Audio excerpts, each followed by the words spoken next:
안녕하십니까. 신의 한수의 신혜식입니다. 미북 회담이 끝났고요. 김정은도 평양으로 돌아가고 있습니다. 그 결과는 여러분들 다 아시다시피 폭망입니다. 그래도 분석해 봐야 되겠습니다. 여러분들 자유한국당 청년위원장 하셨던 이재영 청년위원장 아시죠? 예, 오늘은 이재영 청년위원장 모셔서 이야기 나눠보도록 하겠습니다. 안녕하십니까? 네, 안녕하세요. 예, 청년위원장. 얼마 전에 그만두신 거죠? 예, 청년 최고위원이었습니다. 아, 청년위원장도 했었고요. 그 예. 19대 국회의원 때 했었고, 예. 2017년부터 18년까지는 청년 최고위원. 예. 예. 그때 청년 당선돼서 최고위원. 예, 예. 지방선거까지는 했었죠. 예, 이제 강동을 당협위원장. 네, 그렇습니다. 강동을 당협위원장 한 14년부터 계속 맡고 있습니다. 아, 어떻습니까? 그 지역은 요즘 분위기가.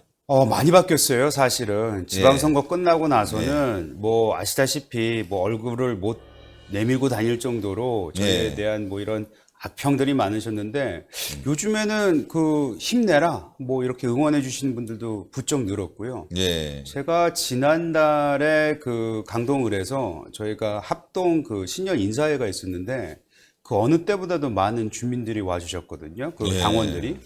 근데 이번만큼은 진짜 자발적으로 와서 좀 힘 좀 실어주겠다.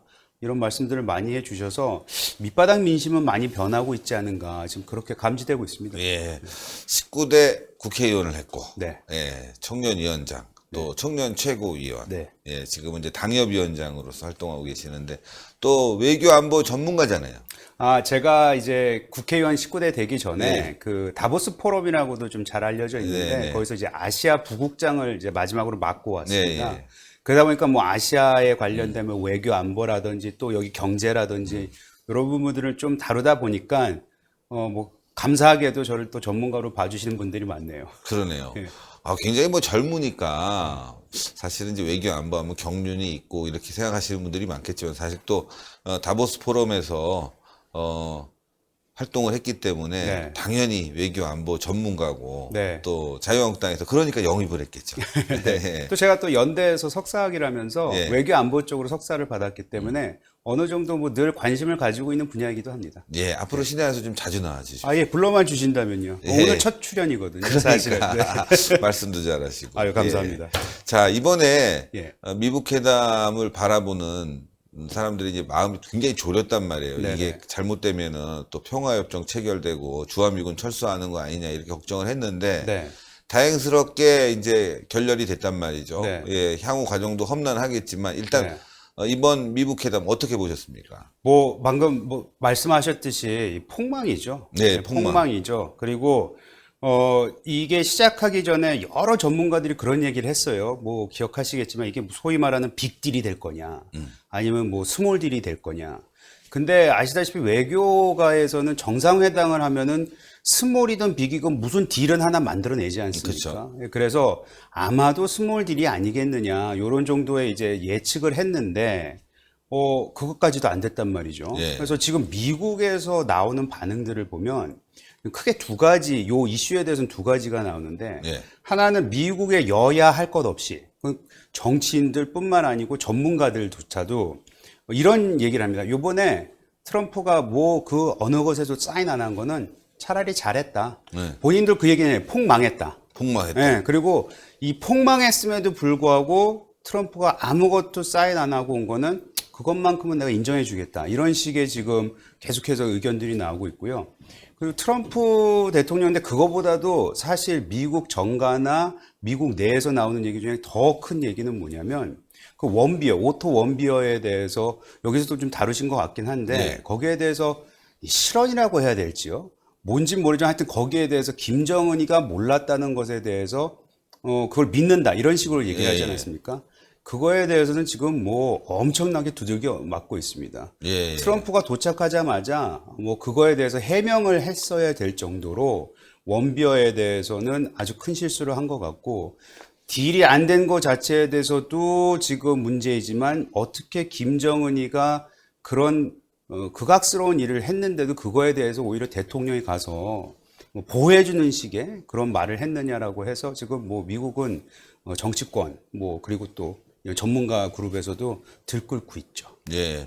참 뭐 트럼프 대통령 여러 가지로 외우 내한입니다. 예. 사실 이번에 노딜 네. 딜이 없었기 때문에 그나마 다행스럽다라는 미국의 평가가 있었는데 조야에 네. 언론들도 그렇고요. 근데 이제 또 괜히 인권 문제 때문에 난리가 났는데 이건 뭐 전 나쁘지 않다고 봐요. 트럼프 대통령이 일정의 공격은 받을 수 있겠지만 미국 사회 또 국제사회로부터 원비어와 관련된 북한 인권 문제 얼마나 처참한지를 그대로 또 논의가 되는 과정이니까 대한민국 입장에서는 나쁘지 않을 거라고 보는데 이건 대한민국뿐만 아니고요. 전 세계적으로 굉장히 어찌 보면은 뭐 트럼프 본인한테는 안 좋기도 하겠지만 네. 다행스러운 일이 저희가 지난해 1년의 이 과정을 보면서 싱가포르 때부터 지금까지 보면서 가장 걱정했던 건 뭐냐면 인권의 수호자라고 얘기해야 되는 미국 또 미국의 대통령이 김정은을 한번 만난 다음에 그리고 그 얼마 전부터는 인권에 대해서는 아무 얘기도 안 했단 말이죠. 네. 그래서 앞으로 이게 진행이 되면은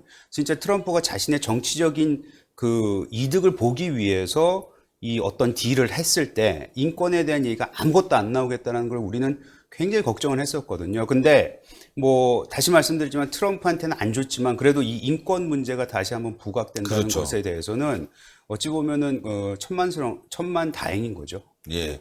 자, 그럼 하나하나 또 짚어볼 텐데요. 이번에 미국 회담에서 저희가 바라보는 여러 가지 우려가 바로 이 종전협정 체결인데 이게 보니까 말이죠. 우리 정부가 너무 오바를 한 것이 아닌가 싶을 정도로 미국은 종전협정이라는 얘기는 하나도 들어가 있지 않아요. 네. 예.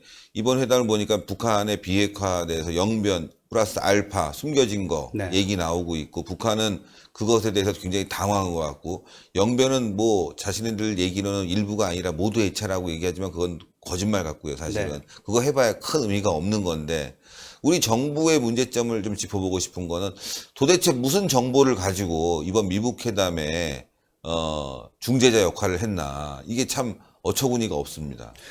저는 사실 지금 현 정부가 중재자 역할을 했는지에 대해서도 우리가 큰 궁금증을 자아낼 수밖에 없는 상황이라고 생각하는 게 예. 아시다시피 그 협상 결렬이 됐다라고 나서 불과 15분, 30분 전까지만 해도 뭐 이거 사인이 잘 될 거다라고 해서 청와대에서 참모진들이 모여서 보고 있었다는 얘기 아닙니까? 그러니까요. 그러니까 청와대도 정보력이 없는 거죠.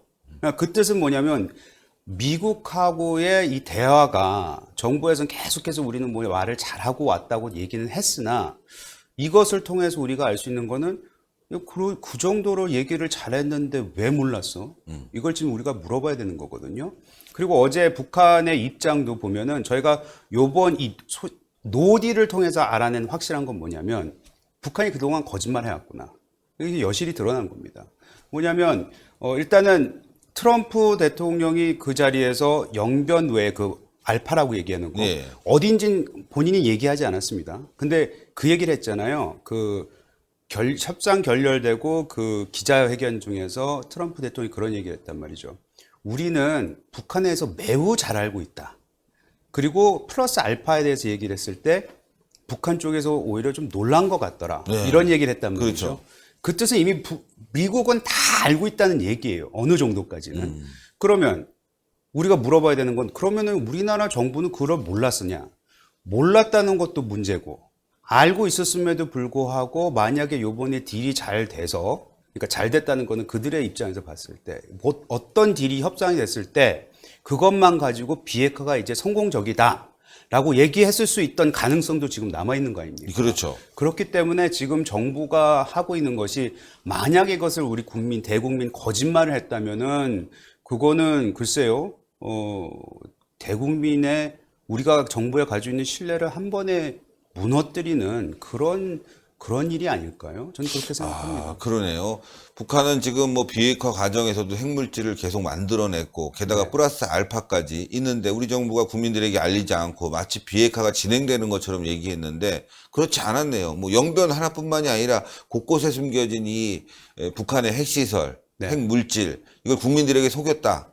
얘기하지 않았다. 그러면서 비핵화가 진행되고 있고 한반도 평화가 온다. 이렇게 얘기한다면 정말 우리 국민들을 속였다는 거 그 점 굉장히 중요한 것 같은데 이거 자유한국당이 지금 집중적으로 여당에 추궁을 해야 될 것 같습니다. 그렇죠. 그 사실 작년에 싱가포르 회담이 있은 후에 비핵화라는 말이 이제 나름 이 협약서에 들어가 있었지 않습니까? 네. 그랬을 때 우리가 계속 질문하던 게 뭐냐면 도대체 당신네들이 얘기하는 비핵화라는 게 뭐냐.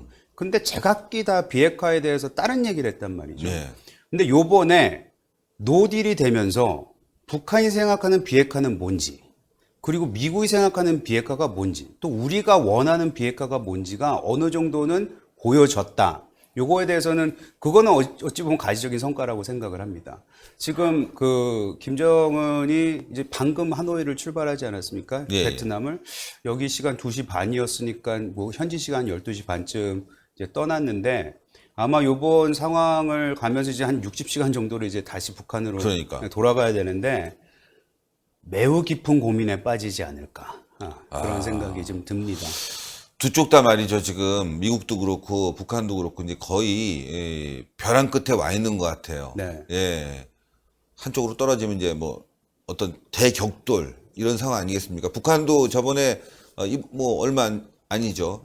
엊그저께 이제 나와서 기자회견 한 모습 보니까 자신들은 더 이상 양보할 게 없다. 다 내놨다. 미국은 숨긴 거까지 있다. 이렇게 얘기하면서 게다가 지금 비핵화 관련된 대북 제재, 뭐 인민의 생활에 필요한 5가지는 해제해줘라. 근데 미국은 그게 전부다. 이렇게 얘기하고 아주 뭐 극과 극이에요. 예, 이걸 풀어낼 수 있는 방법이 다음 회담에서도 없을 것 같습니다. 근데 그 기자회견도 전 사실 북한한테 뭐 항상 실망이 났지만 거기에서마저도 우리가 거짓말이라는 게 드러난 게 자기네는 일부 제재 완화를 좀 원했다. 그러면서 그 말씀하신 5가지를 얘기하는데 미국에서는 야, 그 5가지 해주면 그거 다 해주는 거나 마찬가지인데 그 5가지를 뭐 일부밖에 요청 안 했다는 식으로 얘기하는 거는 어불성설 아니냐. 그리고 저희도 엊그제부터 지금까지 꾸준히 언론에서 그 5가지가 뭔가에 대해서 계속해서 설명을 하고 있지 않습니까? 그렇죠. 우리 국민들이 봐도 아니 이거 어찌 보면 요 5가지 핵심 제재 때문에 지금 어찌 보면 북한이 협상 테이블까지 나오게 한 건데 이 5가지를 우리가 원하는 비핵화를 주지도 않으면서 달라? 그러면은 뭐 요만큼 주고 손톱만큼 자기네들은 양보하고 우리한테서는 모든 걸 다 받아내 가려고 하고 또 그 상황 속에서 아시다시피 영변은 모든 사람들이 얘기했지만 영변을 완벽하게 없앤다 하더라도 북한의 지금 뭐 수치로는 뭐 틀릴 수도 있지만 대략 나오는 얘기는 북한의 핵물질을 생산할 수 있는 그 능력이나 이런 거에 한 40% 정도밖에 안 된다. 그럼 속도는 늦춰질 수 있지만 60%라는 게 남아있는 거 아닙니까? 그 60%는 건 또 지금 얘기 들리는 거는 아주 신식, 새로운 기술로 해놓은 거기 때문에 그것이 가면 갈수록 더 문제가 될 수 있는데 그거에 대해서 하나도 양보를 안 하고 하니 그건 눈 가리고 아웅식이라는 지금 얘기가 나오고 있는 거죠. 예. 눈 가리고 아웅. 그게 딱 맞는 것 같은데요.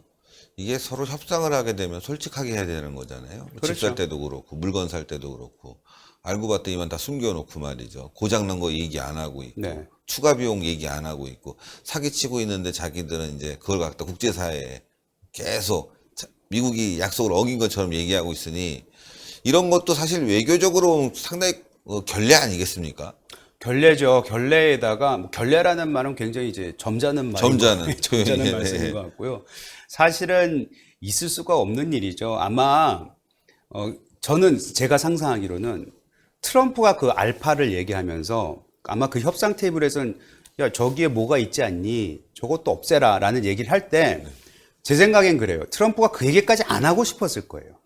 혹여라도 북한이 진짜 비핵화의 의지가 강했더라면 스스로 그런 거를 드러내놓고 이것까지도 우리가 없애겠다라고 얘기해야지 이게 진정성이 들어가 있는 협상이지 하도 얘기가 안 통하니까 트럼프가 아니 저기 있는 것도 우리가 아는데 우리가 뻔히 아는데 왜 이렇게까지 우리를 속이려고 하느냐라는 식의 대화가 오가지 않았을까. 저는 그런 시나리오도 지금 한번 상상을 해봅니다. 그러네요.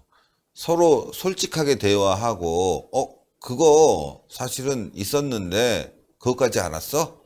이건 사실 준비 중이었어. 이렇게 살짝 외교적 수사로 부드럽게 넘어가면서 인정하는 모습을 보였다면 모르겠지만 그냥 생떼를 부린 것 같은 뻔뻔하게 그러니까 트럼프 대통령이 접자니를 계속 거짓말한다.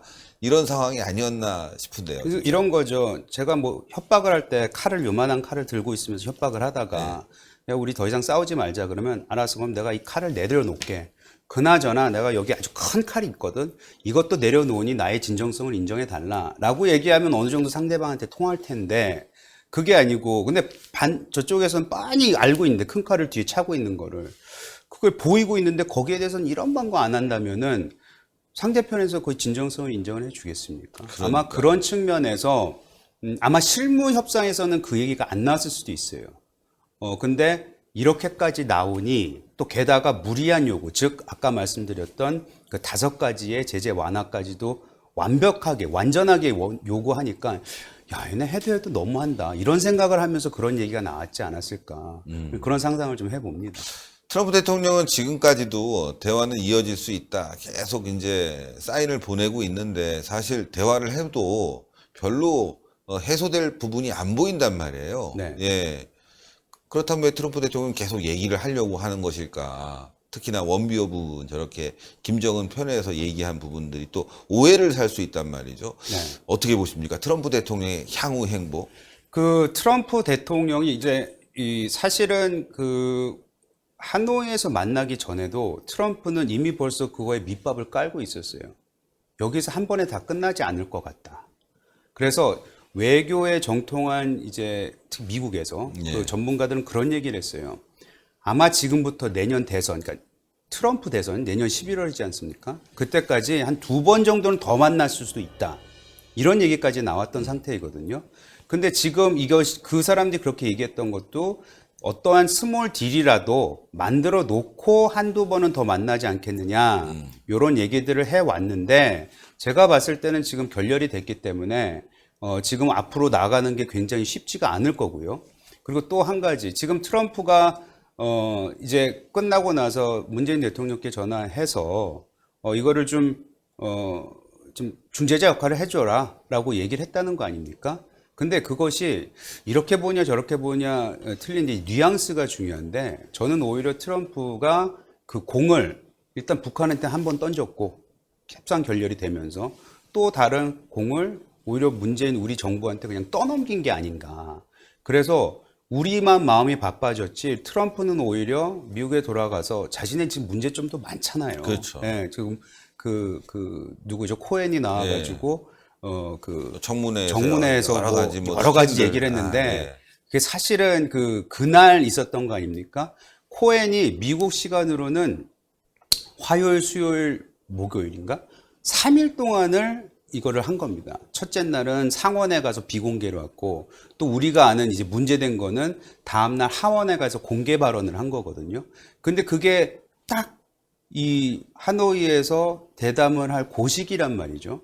사실 저는 그걸 보면서 참 돌고 도는구나 세상이. 왜냐하면 기억하시지만 지난 지방선거 6.13 지방선거 바로 전날 싱가포르에서 트럼프하고 김정은하고 만나면서 얼마나 또 그러니까요. 네, 저희에게는 진짜 말도 못할 정도로 고통을 안겼습니까? 그렇죠. 그리고 요번에도 사실 저희 전당대회 때 전당대회 날짜 겹치면서 전당대회 겹치면서 저희 또 얼마나 내부적으로 이 시끄러웠습니까?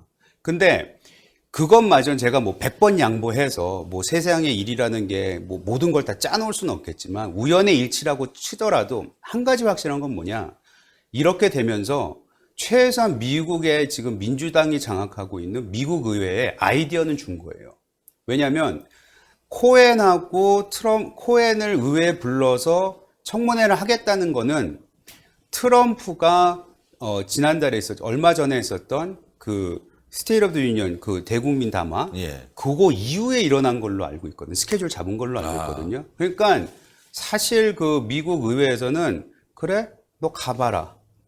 우리는 그때 코엔을 불러다가 오히려 청문회를 하겠다. 그래서 모든 스팟라이트과 뉴스를 우리가 끌어당기겠다. 라고 만들어버린 거거든요. 어찌 보면 우리가 겪은 고통을 본인도 겪은 거죠. 그러네요. 이야, 이거 진짜 트럼프 대통령 국내적 입지 하원이 장악되면서 여러 가지로 이제 미북 회담이 꼬이고 있는데 향후 재개를 하더라도 그렇게 큰 성과가 없다면은 그 다음이 걱정되는 거거든요. 그렇죠. 그 다음이 걱정. 왜냐하면 그 고통은 이제 우리 국민이 안고 살아야 되는 거 아니겠습니까? 그래서 사실 지금 가장 걱정되는 것이 어제 이제 그 3.1절 그 행사에서 대통령이 발언하신 몇 가지 중에서도 사실은 왜 이랬을까라는 좀 궁금증이 의아한 궁금증이 일어나기도 하는데 어찌됐든 간에 그 회담이 결렬이 되면서 여러 가지로 그 스피치가 이렇게 수정이 됐다고 얘기가 나오고 있지 않습니까? 근데 앞으로 가는 과정 속에서 저는 이게 쉽지 않다. 특히 미국과 지금 이 정부의 관계, 대한민국과 미국, 그리고 미국에서 바라보는 대한민국의 이 모습이 과연 앞으로 이것을 잘 이끌어 나갈 수 있을 정도로 서로 신뢰가 가지고 있느냐? 그거는 저는 예전보다 많이 깨져 있다고 생각이 들고 또 트럼프가 계속해서 지금 군사훈련이라든지 이런 것에 대해서 태클을 걸고 있잖아요. 그래서 그런 것들이 가면 갈수록 더 심해질 것 같은데 이런 거를 과연 우리가 견뎌낼 수 있을까? 그리고 이 정부가 그거를 진짜 진정성 있게 협상을 할까에 대해서도 좀 우려되는 상황이긴 합니다. 예. 오늘 너무너무 감사합니다. 또 저희가 이제 3.1절 관련 대통령의 담화문은 따로 이제 찍어 보겠지만 방송을 지금까지 나온 부분만 봐도 굉장히 어렵다, 힘들다 이게 딱 나오네요. 절벽에 왔다. 예, 뭔가 획기적인 변화가 없으면 이걸 돌파할 수 없다. 그럼 북한의 대대적인 비핵화 조치 아니겠습니까? 뭐 그렇죠. 예, 그리고 근데 그게 과연 이루어질까요? 협상에서도 거짓말을 했고 협상이 결렬된 이후에 나왔던 기자회견에서도 거짓말했던 북한이 그리고 우리는 사실 더 앞으로 가면 91년도에 한반도 비핵화를 선언을 하게끔 만들어 놓고 본인들은 뒤에서 핵 개발을 계속했던 게 이미 다 알고 있는 사실인데 그것을 계속 믿고 간다? 이제는 문재인 정부, 이 우리나라 정부가 국민들한테 확실하게 대답을 해줘야 돼요. 그렇습니다. 이런 북한을 더 이상 그렇게까지 믿고 갈 거냐? 이제는 우리가 할 얘기를 해야 되지 않느냐? 우리 목소리를 내서 우리가 원하는 비핵화가 뭔지를 정확하게 전달을 해라.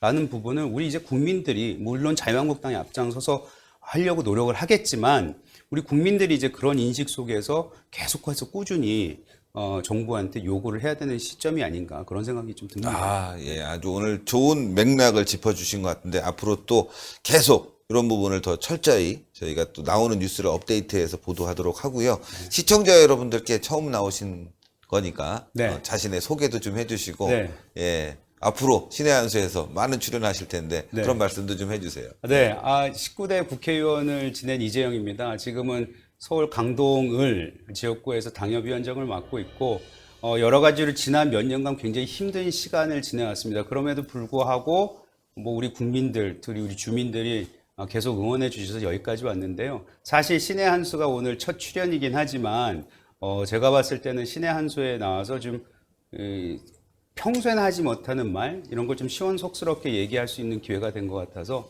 저한테는 매우 영광이었고 앞으로 좀 자주 나올 수 있는 기회를 주시면은 감사하겠습니다. 아유, 감사합니다. 감사합니다. 감사합니다. 예, 이재영 위원장의 이야기를 들어봤는데요. 정말 힘들군요. 예, 이거 쉽게 풀리지 않을 것 같습니다. 그렇게 되면 결국 강대강으로 맞붙게 되면서 군사적 충돌도 예상해 볼 수 있는 일이고요. 그 전에 대한민국은 고립되면서 상당히 경제적인 힘든 문제들이 생길 것 같습니다. 이재영 위원장 또 모시기로 하고요. 여러분들 신의 한수 많이 구독해 주세요. 동그랗게 올라가는 구독 버튼, 추천 버튼, 댓글로 여러분들의 의견 많이 부탁드리겠습니다. 대단히 감사합니다. 감사합니다. 감사합니다.